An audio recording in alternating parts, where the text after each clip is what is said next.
Hello guys, welcome back to my channel. And आज की video में हम अपने ऑन पेज के अगले टास्क के बारे में बात करेंगे। ऑन पेज का सिलेबस आप स्क्रीन पे देख पा रहे होंगे। ये पूरा ऑन पेज का सिलेबस है। जो भी ऑन पेज में चीज़ें होती हैं, जो भी आप कहीं इंस्टीट्यूट में सीखने जाओगे एसईओ, तो वहाँ पे आपको ये सभी चीज़ें बताएंगे, यही सब सिखाएंगे। तो जो चैनल पे पहली बार आए हैं उनको मैं बता दूं कि ऑन पेज ऑफ पेज की हमने सीरीज स्टार्ट किया। ऑफ पेज के सारे टास्क जितने भी होते हैं वो चैनल पे वीडियोस डल चुकी हैं, और ये ऑन पेज के हम 1 बाय 1 सारे टास्क करके देख रहे हैं। तो इस शीट के अंदर 1 से लेकर 21 तक, सॉरी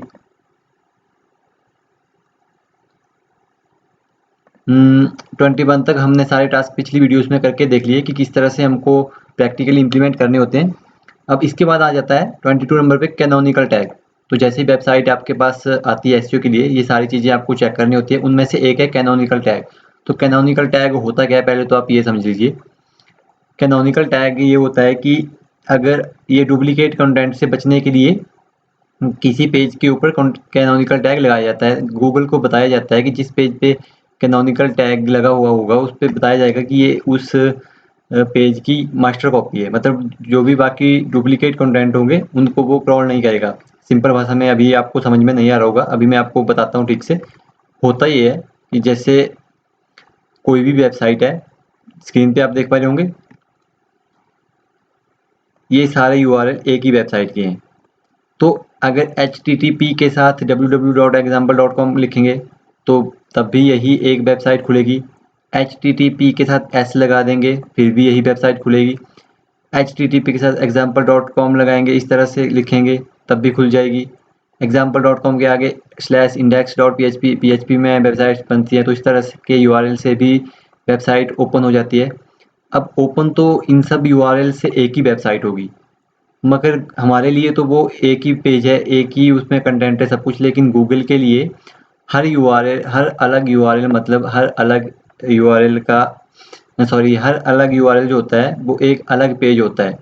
गूगल की नज़रों में जब भी क्रॉल करने गूगल आता है, अगर वो इससे खुल गया, इससे भी खुल गया, तो ये 4-5 जो यूआरएल है वो हर यूआरएल जो वो अलग अलग पेज, उसको अलग अलग पेज मानेगा। अब अलग अलग पेज मानेगा तो कंटेंट तो इनके बीच में सब कुछ सेम ही होगा, तो उसको लगेगा कि ये बाकी डुप्लीकेट कंटेंट है। अब अगर आपका कोई वेबसाइट में ऐसा पेज है जिसको आप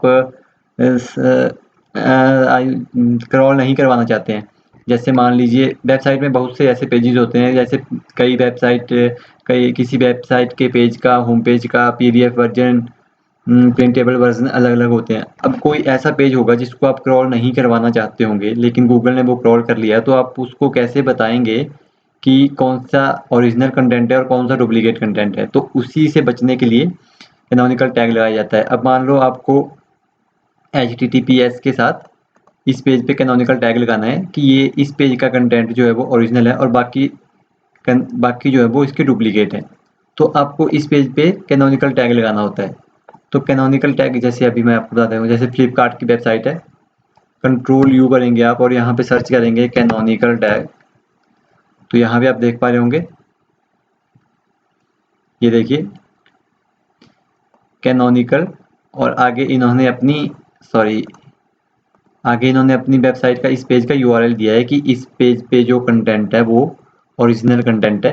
अब ये जो वेबसाइट है, अगर ये HTTPS के बिना भी अगर ओपन होती है, तो गूगल जो है वो HTTPS को ही क्रॉल करके इंडेक्स करेगा। उसको समझ में आ जाएगा कि इस पेज पे जब वो क्रॉल करेगा तो उसको ये कैनोनिकल टैग दिखेगा, तो उसको समझ में आ जाएगा कि ये जो यूआरएल है वो ओरिजिनल कंटेंट है, मास्टर कॉपी ऑफ इस यही यूआरएल है, और बाकी जो है वो उसके डुप्लीकेट हैं, तो वो इसको ही इंडेक्स करेगा। तो इसी तरह से आपको कैनोनिकल टैग लगाने होते हैं। अब कैनोनिकल टैग मैंने आपको समझा दिया कि इस तरह से होता है अलग अलग पेजेस। तो डुप्लीकेट कंटेंट से बचने के लिए कैनोनिकल टैग को यूज़ किया जाता है। अब कैनोनिकल टैग जो है वो लगाया कैसे जाता है वो भी मैं आपको अभी बताऊंगा। अगर आपसे कहीं इंटरव्यू में पूछा जाता है कि कैनोनिकल टैग के कहाँ पे रखा जाता है वेबसाइट के वर्डप्रेस में, तो आपको वेबसाइट के वर्डप्रेस में कैनोनिकल टैग जो है वो हेडर में रखा जाता है। अब हेडर में रखा कैसे जाता है, जैसे ये कैनोनिकल टैग है, तो ये पूरा जो सिंटैक्स है, इस तरह से आपको पूरा सिंटैक्स लिखना है और बीच में यूआरएल वही देना है जो ओरिजिनल कंटेंट हो। और ये आपको पेस्ट करना होता है हेडर में। अब हेडर में पेस्ट अगर आपको नहीं करना है तो इसका एक अल्टरनेटिव भी है, वो भी मैं आपको अभी बताऊंगा। उससे बिल्कुल सिंपल तरीके से आपको पता लग जाएगा कि कहाँ पे रखना है, वहाँ पे सिर्फ URL ही पेस्ट करना होता है। तो ये तो आपको पता लग गया होगा कि कैनोनिकल टैग होता क्या है। अगर ब्रीफ में आपको पढ़ना है तो आप इंटरनेट पे भी पढ़ सकते हो, मैं आपको इम्प्लीमेंट करना बता दूंगा कि कैसे आपको किस पेज पे कहाँ पे रखना होता है कैनोनिकल टैग। तो जैसे इन चारों पांचों से URL से एक ही पेज खुलता है, तो ऑब्वियसली गूगल के लिए ये अलग अलग पेजेस हो गए, लेकिन पेज तो एक ही खुलेगा लेकिन अलग URL है, तो गूगल समझेगा कि अलग अलग पेजेस है।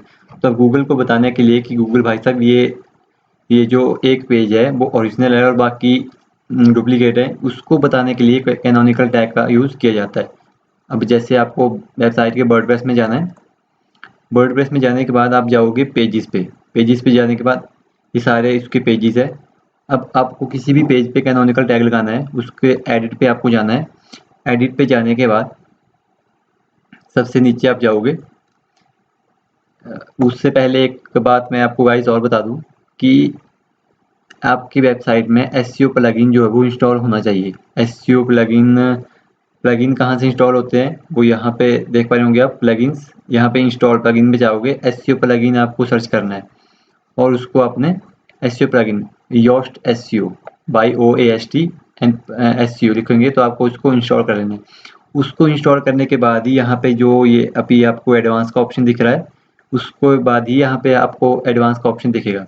तो एडवांस पे आप जाओगे, यहाँ पे आप देख पा रहे होंगे कैनोनिकल URL। अब ये बोल रहा है कि यहाँ पे आप अपना कैनोनिकल URL रख दीजिए ताकि गूगल को पता लग सके कि जो URL यहाँ पे रखा है वो ओरिजिनल कंटेंट है और उसी को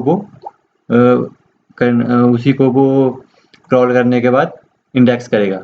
तो यहाँ पे आपको जो मैंने अभी आपको बताया कि ये रखना होता है आपको इस तरह का सिंटैक्स आपको हेडर में रखना होता है। अगर हेडर में नहीं रखना है तो सिर्फ यहाँ पे सिर्फ आपको URL रखना होता है पेज का।